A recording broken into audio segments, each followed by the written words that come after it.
J'ai été très protégée et d'un seul coup, Ouais. boum, et c'est arrivé. Et ça, il faut avoir les épaules, il faut être prêt.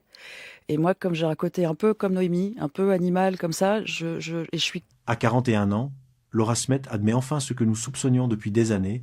Derrière le silence, il y avait la blessure. Pendant longtemps, elle s'est tue, observant à distance les hommages, les procès, les sourires figés sur les tapis rouges. Mais aujourd'hui, la fille de Johnny et de Nathalie Bailly ose enfin mettre des mots sur ce que la France entière pressentait. Le deuil n'a jamais été paisible et la vérité soigneusement étouffée n'était pas celle qu'on voulait nous faire croire. Depuis la disparition de Johnny, Laura a porté le poids d'un héritage qu'elle n'a jamais choisi, celui d'un père devenu mythe, d'une famille déchirée et d'une belle-mère devenue symbole d'un pouvoir silencieux. Pendant 7 ans, elle a vu son nom associé à la colère, à la jalousie, à la rancune. Mais derrière ces étiquettes se cachait simplement une fille qui n'avait pas eu le droit de dire adieu. Aujourd'hui, elle parle. Pas pour régler des comptes, mais pour se libérer. Pour raconter, enfin, ce que c'est que d'être la fille d'un roi qu'on a perdu 2 fois. Une première dans la mort, une seconde dans l'oubli imposé. Voici son histoire.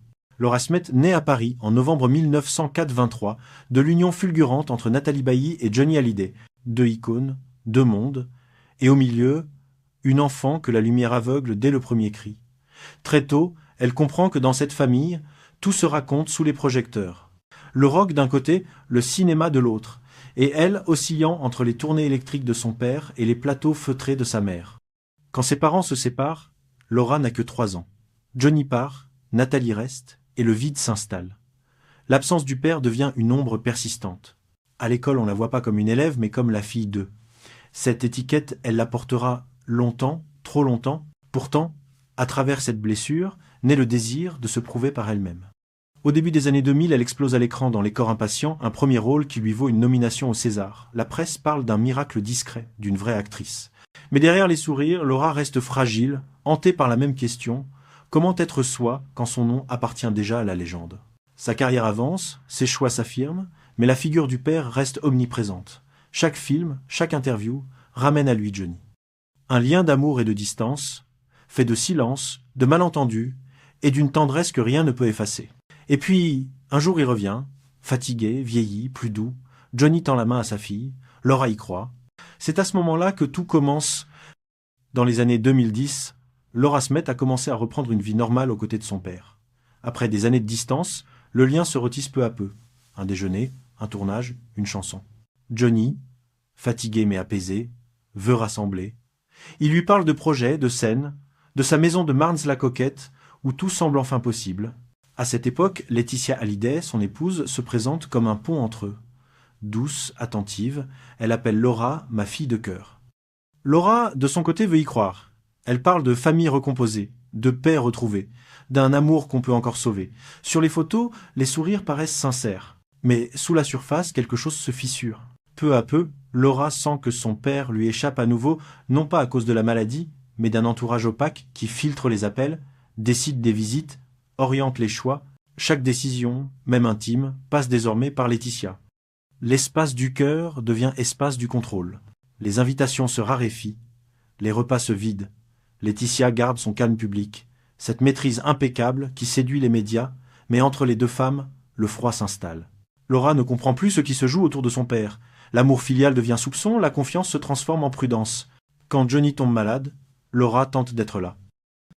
Mais les portes se ferment, les rendez-vous se repoussent, les messages restent sans réponse. Ce n'est pas la haine, c'est l'exclusion polie, celle qui fait plus mal encore.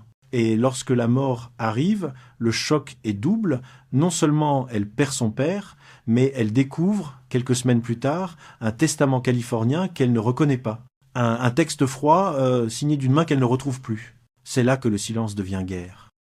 Le 5 décembre 2017, Johnny Hallyday meurt à Marnes-la-Coquette. La France pleure son idole, mais pour Laura, c'est un père qu'on lui arrache. Quelques semaines plus tard, elle découvre un document froid, rédigé en Californie. Tout l'héritage revient à Laetitia et à leurs 2 filles, Jade et Joy. David et elle n'y sont même pas mentionnés. Pas un mot, pas un souvenir. Le choc est total. Très vite, le drame intime devient affaire d'État. La presse s'empare du testament, les talk-shows se multiplient. Johnny a-t-il vraiment déshérité ses enfants? En quelques jours, la douleur de Laura se transforme en débat national. Les photos de Laetitia en veuve courageuse envahissent les couvertures, tandis que Laura et David deviennent les enfants rebelles. La France se divise, d'un côté ceux qui défendent la veuve, de l'autre ceux qui crient à la manipulation.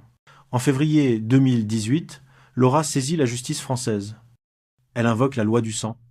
Un père ne peut pas déshériter ses enfants. La bataille s'ouvre à Nanterre. Les avocats plaident, les médias s'enflamment, les amis du chanteur prennent position. Jean-Marie Perrier, Pascal Obispo, Eddie Mitchell, tous évoquent un Johnny affaibli, isolé, coupé de ses proches dans ses derniers mois. Ces témoignages renforcent la thèse d'une emprise. Mais pour Laura, ce vacarme médiatique devient une nouvelle prison. On la scrute, on l'interprète, chaque geste est suspect, chaque silence accusateur, les rôles qu'elle devait tourner disparaissent, les producteurs redoutent la polémique. Sur les réseaux, elle est tour à tour victime et coupable. On m'a volé le deuil, confiera-t-elle plus tard. En 2020, après 2 ans de procédure, un accord est signé. Officiellement, la paix. En réalité, un cessez-le-feu. Laetitia conserve les biens, les droits d'auteur et le contrôle de l'image du chanteur. Laura obtient quelques souvenirs, la chanson Laura que son père lui avait dédiée, et une somme symbolique. Mais aucune réconciliation. Les médias parlent de fin du conflit, pourtant la guerre morale continue. À chaque hommage public, les absences sont commentées, les gestes disséqués. L'image de Johnny reste entre les mains de Laetitia, devenue la gardienne officielle du mythe. Laura, elle, disparaît peu à peu. Son chagrin n'intéresse plus. Ces années d'ombre laissent une cicatrice profonde, celle d'une fille qu'on a dépossédée non seulement d'un héritage, mais d'un adieu. Pour la France, le rocker reste éternel. Pour Laura, il s'est éteint 2 fois, dans la mort, puis dans le silence. L'été 2020 signe la fin officielle du procès, mais pas celle du conflit. Le clan Hallyday n'existe plus. Laetitia garde les maisons, les droits, l'image. Laura reçoit la chanson Laura, quelques souvenirs, et une paix qui n'en est pas une. Les caméras s'éloignent, mais la fracture demeure. Les mois suivants, le silence s'installe. Laura se retire du monde médiatique, entre Paris et le Pays basque. Elle veut redevenir invisible, mais chaque hommage à Johnny la ramène malgré elle sous les projecteurs. À chaque anniversaire, les unes reviennent. Pourquoi Laura n'est-elle pas là? L'absence devient faute, le silence devient provocation. Le deuil ne lui appartient plus. En 2021, Laetitia multiplie les projets. Expositions, coffrets, concerts, hommages. Johnny devient une marque, un mythe sous contrôle. Laura observe, impuissante. Son père, qu'elle voulait préserver, est devenu un produit. Et par la clause de confidentialité de 2020, elle n'a plus le droit de parler.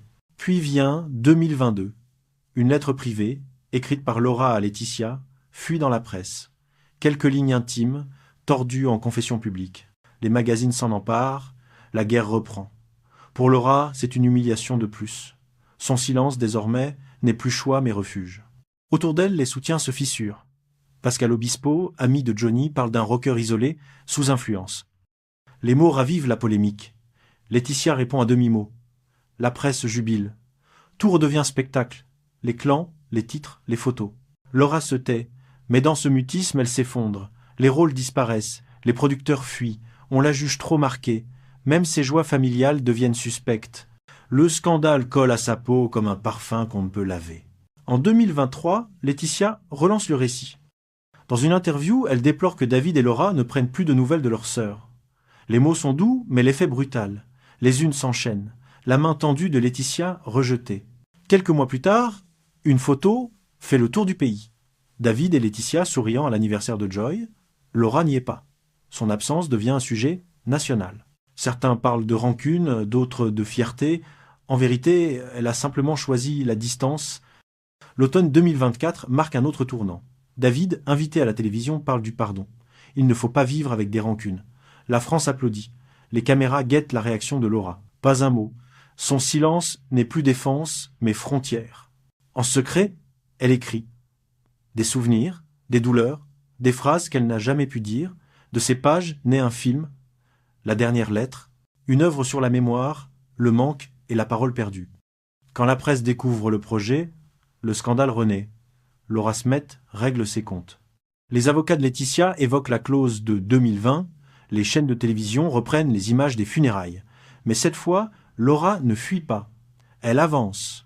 Après 7 ans d'ombre, elle reprend le contrôle de son récit. Le tournage débute en 2025, dans une maison isolée, sans luxe ni tapage. Pas un nom, pas un cri. Seulement la lumière, une fenêtre, une voix. Le film raconte une fille qui retrouve une lettre jamais lue de son père. Tout est fiction, Et pourtant tout est vrai. Lorsque les premières images paraissent, les journaux écrivent « Pour la première fois, elle semble respirer. La guerre s'est éteinte d'elle-même, le scandale n'a plus d'emprise. » Dans le vacarme des années passées, Laura a trouvé ce que personne ne lui avait laissé. Le droit d'exister sans s'expliquer. L'année 2025 marque un tournant. Après 8 ans d'une guerre qui a consumé tout un clan, il ne reste plus que des silences. Les micros se sont tus, les caméras se sont lassées, les journalistes ont trouvé d'autres tragédies à commenter. Et dans ce vide médiatique, Laura Smet réapparaît non plus comme un nom de scandale, mais comme une femme apaisée. Elle vit à présent entre la France et le Portugal, loin des plateaux, loin de Paris. Son visage, plus calme, n'a plus la dureté des photos de 2018. Elle a cessé de fuir la mémoire de son père. Elle l'a apprivoisée. Dans sa maison, une photo de Johnny trône encore, mais sans rancune. Le temps a rendu l'image douce. Depuis la sortie du film qu'elle a écrit, La dernière lettre, tout a changé. Les critiques, d'abord sceptiques, ont parlé d'une œuvre sincère, pudique, nécessaire. Le public a découvert une autre Laura, celle qui ne cherche plus à prouver, mais à comprendre. On y a vu une catharsis, une libération, une façon de dire enfin adieu. Et pourtant, derrière cette sérénité nouvelle, les cicatrices demeurent. Le nom Hallyday continue de la précéder, comme une ombre qu'on ne peut dissiper. Chaque fois qu'un journaliste lui tend un micro, la première question est toujours la même, et avec Laetitia aujourd'hui. Elle répond par un sourire poli, ni oui ni non. C'est le prix de la paix, ne plus se battre, mais ne plus s'expliquer non plus. Laetitia, de son côté, poursuit sa route. Elle organise des événements, entretient la mémoire du rocker, multiplie les projets. Elle est devenue une figure publique, une marque. Jade et Joy grandissent dans la lumière des réseaux, tandis que Laura choisit l'ombre, la discrétion, l'essentiel. David, lui, semble avoir trouvé un équilibre. Sa réconciliation publique avec Laetitia a apaisé les tensions apparentes, mais l'histoire n'est pas la même pour tous. Pour Laura, la réconciliation ne passe pas par les photos, mais par le silence. Elle a appris que certains liens ne renaissent pas, ils s'apaisent simplement. La France, elle, continue de parler de Johnny. Chaque année, les commémorations se succèdent. Mais le mythe n'a plus la même saveur. On sait désormais ce qu'il a coûté. Derrière les refrains, les harlets et les flammes, il y a une famille brisée, des héritages disputés, des blessures qui ne se referment jamais tout à fait. Et pourtant, dans le cœur des fans, Johnny reste ce qu'il a toujours été. Un homme de contradiction, capable d'aimer sans savoir le dire, de donner sans savoir partager. Être que Laura, plus que quiconque, l'a compris. Elle ne cherche plus la justice. Elle cherche la paix. Ce qu'elle a reconstruit n'est pas un empire, mais une dignité. Elle ne porte plus le deuil d'un père, mais celui de l'enfance perdue. Et dans cette paix fragile, il y a quelque chose de profondément humain, un renoncement lucide. Dans une rare interview donnée à la fin de l'année, elle dira simplement « On croit toujours qu'on hérite de ce qu'ils ont laissé. Mais parfois, ce qu'ils nous lèguent, c'est le vide. Et c'est à nous d'en faire quelque chose. » Ces mots résument tout. Le vide, la chute, la colère, la résilience. Après le pouvoir, il ne reste plus ni gloire, ni guerre, ni jugement. Seulement une femme qui avance, libre du nom qu'elle portait comme une croix. L'hiver 2025 s'installe doucement sur Paris. Les rues sont calmes, les vitrines illuminées, et dans cette atmosphère presque suspendue, Laura Smet accorde une interview exceptionnelle à Le Figaro magazine. Pas pour parler du film ni de sa carrière, mais pour dire enfin ce qu'elle n'avait jamais formulé, sa vérité. Ce n'est pas une confession publique, mais une mise à nu maîtrisée. Une voix posée, presque sereine, où l'émotion affleure sans débordement. Elle dit simplement qu'elle en a eu assez de se taire, assez que d'autres parlent à sa place, assez d'être réduite à un nom, à un conflit, à un rôle qu'elle n'a jamais choisi. « Je n'ai pas fait la guerre », explique-t-elle. « Je me suis défendue. » Ces mots frappent par leur justesse. Elle ne cherche pas à accuser. Elle refuse les titres faciles, les comparaisons. Elle ne prononce même pas le nom de Laetitia. Elle parle de la femme qui a partagé la vie de mon père comme pour marquer la distance sans la haine. Ce qu'elle confie, c'est autre chose, l'usure du chagrin, le poids du silence, la peur d'être oubliée. Pendant des années, elle a vu son visage associé à la colère, alors qu'en réalité, elle n'était qu'une fille qui voulait comprendre. Comprendre pourquoi son père, cet homme si tendre et si absent à la fois, avait signé ce papier qui effaçait ses enfants. Comprendre pourquoi tant de gens ont trouvé normal de la juger sans savoir. Elle raconte la solitude des premières années, les nuits sans sommeil, les lettres jamais envoyées, les chansons qu'elle n'a plus pu écouter. Elle parle aussi du moment où elle a compris que le pardon ne se demande pas, il se construit, que la justice ne console pas, et que la vérité, parfois, ne change rien. Mais derrière cette confession se cache une renaissance. Le film La dernière lettre a ouvert une brèche. Pour la première fois, Laura a senti le public la comprendre sans la juger. Certains fans de Johnny lui ont écrit pour s'excuser. D'autres ont simplement remercié. Elle a reçu des milliers de messages. Des enfants divorcés, des orphelins, des femmes qui ont connu la même exclusion. Merci d'avoir parlé pour nous. Alors, dans cette lumière nouvelle, Laura ose enfin poser un regard apaisé sur son passé. Elle dit que, malgré tout, elle a eu de la chance, celle d'avoir été aimée, même maladroitement. Mon père n'était pas un saint. Il n'a jamais su dire les mots qu'on attendait de lui. Mais je sais qu'il m'aimait. Ses phrases résonnent comme une délivrance. Elle ne cherche plus à défendre une mémoire, ni à combattre un fantôme. Elle accepte la complexité, les contradictions, la fragilité d'un amour imparfait. Sa confession n'est pas une vengeance, c'est une réconciliation avec elle-même, avec son histoire, avec l'idée qu'on ne peut pas tout réparer, mais qu'on peut choisir de ne plus se perdre. Et lorsque l'interview se termine, le journaliste lui demande ce qu'elle ressent en entendant encore les chansons de Johnny. Elle sourit, regarde au loin et répond doucement « Je ne pleure plus, j'écoute ». C'est dans cette phrase simple que se tient toute sa vérité. 8 ans ont passé depuis la mort de Johnny Hallyday.